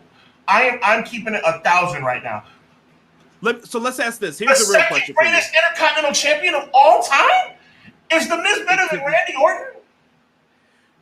Let me ask you this, because some people, once you get associated with the world title, I think people don't remember your IC title as fondly. Like Bret, when people think of Bret, I think most people think of Bret as the world champ. When people think of who else did you say? Macho Man. I think of Macho as the world champ. You know what I mean? Now, like I think of him as that belt. Like that's where he is. Some people with the IC that listen. Is the Miz better than Chris Jericho? He said Randy is number one. I don't know if he means Orton or Savage. I can't remember. I can't remember his podcast because it was a while ago. But let me ask this. Hey, get out of here with this song too. I like country music. I like country girls. I hated that song. It was catchy though. Sean, are you comparing their overall careers or IC reigns? No. I understand why you're asking that, and I respect that question. No, the answer is no. I believe Shawn Michaels was a better Look, if I give it the fair consider. Here's my question. Where does Miz fall for you in IC champions then? Is he top 10, top 20, 30? The Miz, I'm not a disrespectful person, bro. And I know this business like the back of my hand. Of course, The Miz is not in the top 20 or 30 Intercontinental champions. The Miz is a top 10 Intercontinental champion. There's no question about that. I never said he wasn't, but I will be damned if somebody tells me he's the greatest Intercontinental champion of all time or the second greatest Intercontinental champion. Randy Macho Man Savage and Shawn Michaels are Intercontinental champions. Jared said, he wasn't a better IC champion than Jeff Jarrett. Oh, Lord. Jared, I appreciate you. I don't know about that. I don't know about that. But no, come on, bro. Like I'm being real right now. I'm being real with you guys right now. And I feel honestly, if you want my real opinion on Miz's IC champ, Miz and Jared are in the same like territory, I feel. Like they're around that same level. That's fair. Great but heels. If the Miz and Jared are like this, in your opinion, then the Curt Hennig question shouldn't even have been a question. Derek, you are rude. And, Are we talking and about by the Miz? way, and I'm having fun with this, guys. And this is for you too, Conrad. And this is for everybody. I'm glad you brought that up, Emily Z. Let's hold on a second and let's put a smidge of respect on the Honky Tonk Man's Intercontinental Championship reign. And nothing more than a smidge. Nothing more. I'll leave it there. That's all I'm saying. All right. Okay. BJ said, Sean, when I send this to you, when I send you that, give it a listen. Tell me if it changes your opinion, even if it just moves them up higher than you feel right now. Sure, I'll give it a fair shake, and I think I'm giving it a fair shake right now. See, let me say something right here and right now. If I said Miz was a terrible Intercontinental Champion, if I said Miz was any lower on the list than 10, I would be dead wrong. Period. Miz is a top 10 Intercontinental Champion across the board. No question about it. No question about it. And of course I'll listen to your show, bro. No problem. I'm just saying, to say the Miz is the greatest Intercontinental Champion of all time. What? It was going... Listen, you gotta listen to that show. It was going down in there, and I always remember hearing that, and I was like, "Whoa, they are going in." But let's put a smidge of respect on the Honky Tonk Man's Intercontinental. 14 months is a long time. A smidge, but I always just never liked Honky Tonk Man. I don't know what it was, for whatever reason. He's just like, oh goodness. Maybe it's because I was a kid and I didn't like him, but no doubt. Jeff Jarrett had better world championship reigns than Miz, including those NWA title runs. Hey, you're not wrong about that, probably. I didn't like Miz's world champ. I never thought it came off as good when he had it. Well, the first one was better than the last one, but I'm glad you brought that up. The Miz's world title reign is exactly how I feel about Eddie Kingston. Does that make any sense? What do you mean? The Miz deserved it, but he wasn't really Eddie Kingston deserves it, but that doesn't mean he should hold it for an extended amount of time. I think Eddie could tell a more compelling story. Like I said, Eddie Kingston is the everyman's man. He is your Mick Foley. He is people will love him. They will cry for Eddie Kingston. Mm-hmm. I don't know if you're going to be able to pull that out with certain people. I got a couple more champs. Let me get the surprising. Shota Umino, I believe, will be eventually the New Japan heavyweight champion. I got Shooter up in there. I don't know if you agree. I think you're right. And John Moxley protege. Yeah, I want to throw somebody out there, and if I'm missing it, then tell me I missed it. Has my guy, the guy who I consider to be the greatest wrestler in the world today, ever been world champion? Say that again? Has my guy, the guy who I consider to be the greatest wrestler to ever, the greatest wrestler in the world today, been world champion? Yes. Okay. Will Ospreay's been world champion? Okay. I must have missed. He was, but then he got injured and lost it. Like it was funky, kind of. Okay. Like so he was the. Okay. I'm also gonna put Ace Austin and Chris Bay in here. Whether it's Impact champions, they will go somewhere and become champions. I don't know where. I can't tell you how. It could be WWE. It might be Impact. It might be New Japan. But these two will both be world champions. I think they're both great. They're both great. Great. Away from WWE. Word of advice. What do you want? You want the name you should expect, or do you want the name that'll probably shock some people? The name that'll shock some people. I got Swerve. I think Swerve's a world champion. I don't like how they book him to lose all those battle royals and main events, but I think Swerve's got something. He has been delivering in the ring. He is obviously trusted. He's on TV almost every single week. There is something with this guy, and I think you can run with him. If you need the first black world champion in AEW, I think Swerve's got to be on your consideration list. I'm going to surprise you right now. I agree with your statement wholeheartedly. I like it. Best in the world, you must have meant to say Zack Sabre Jr. He could be argued. I like Zack. I like it, he was almost on this list, but I don't believe they're ever going to give him the world title. Sid, I respect the opinion, bro, but nah, man. I mean, Zack Sabre Jr. is amazing, but I think pound for pound, Will Ospreay is the best professional wrestler in the world.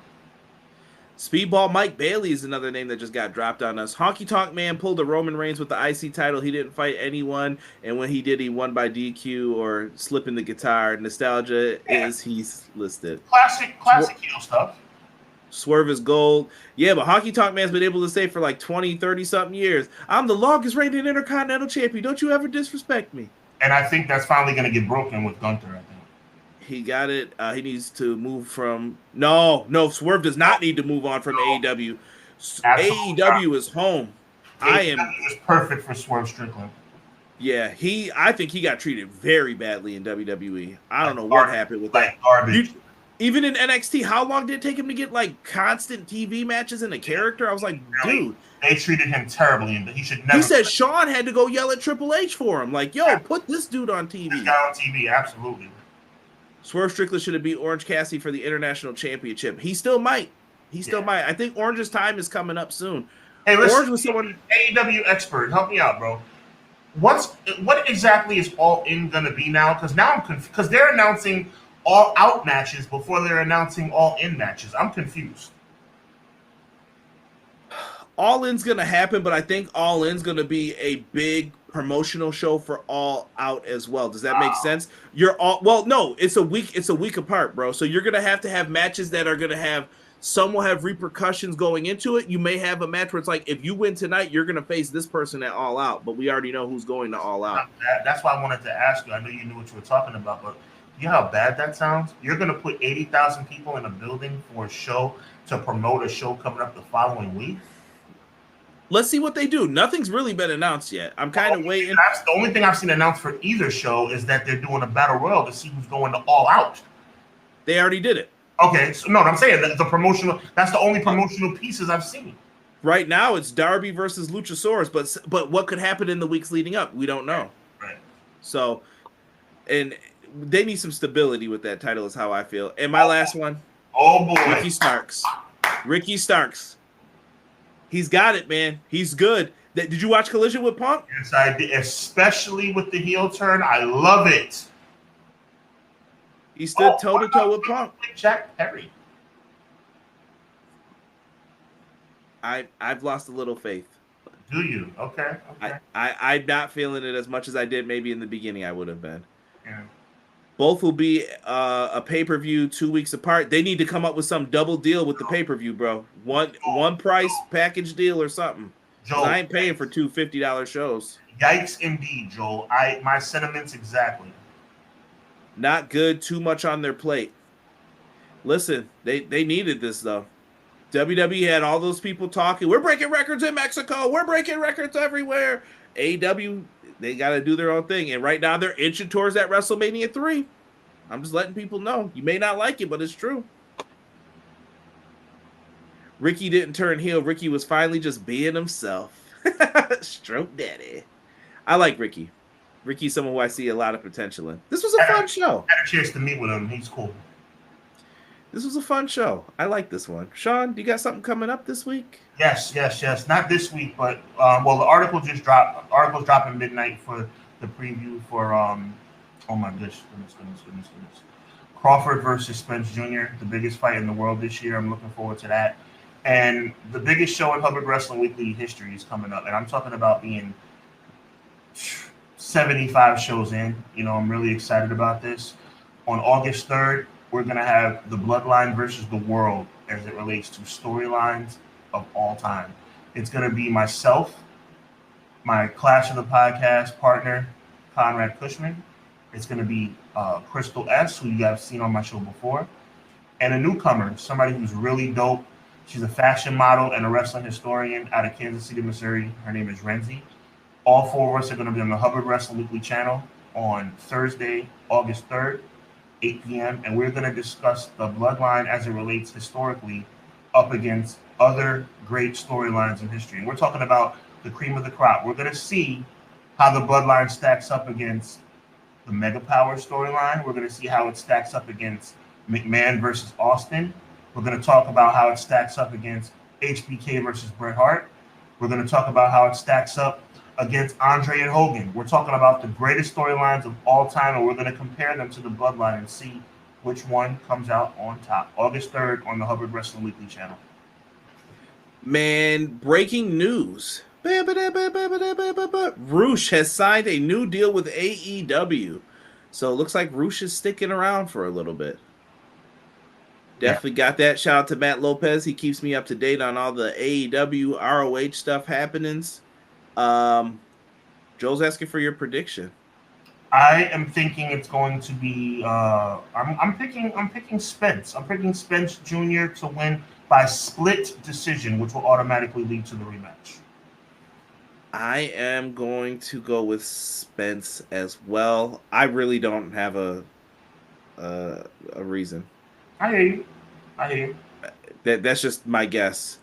McKinney's letting us know we are out. Just found the episode. Gonna send it your way, Sean. So we'll have to open up next week with some of Sean's thoughts on this podcast. Maybe. And if he compels me, I'll definitely say, hey, listen, I get it. If you listen, I'm gonna tell you something, BJ. If you can get me to admit that The Miz is the second greatest Intercontinental Champion of all time, then you accomplished something major, my G. Sean, take us out of here, brother. Listen, man, Clash of the Podcast. It's really a blessing. We're doing pretty well, and it's because of you guys. Want to thank everybody, whether it's people who agree with us, people who don't agree with us, people who have fun. It's all about fun. You know, we're really excited about it, and we're continuing to push forward. Conrad, always a pleasure. Like I said, Conrad's going to be making his first ever appearance on the Hubbard Wrestling Weekly channel on August 3rd. Make sure you look out for that. Everybody have a wonderful, wonderful week. Stay prayerful, man. Stay safe. There's still a pandemic outside. Not trying to scare anybody, but continue to protect yourself. There's been issues with air quality in New York. Make sure you protect yourself if you're on the East Coast or anywhere in the surrounding areas. Just be safe, man. Be safe. Enjoy your life, man. Enjoy your life. You only get one. So with that being said, he is the one and only Conrad Cushman of Everything Pro Wrestling. I'm your homie, Sean Hubbard of Hubbard Wrestling Weekly. Collectively, we are the Clash of the Podcast show. And always remember, evil never prevails. God bless.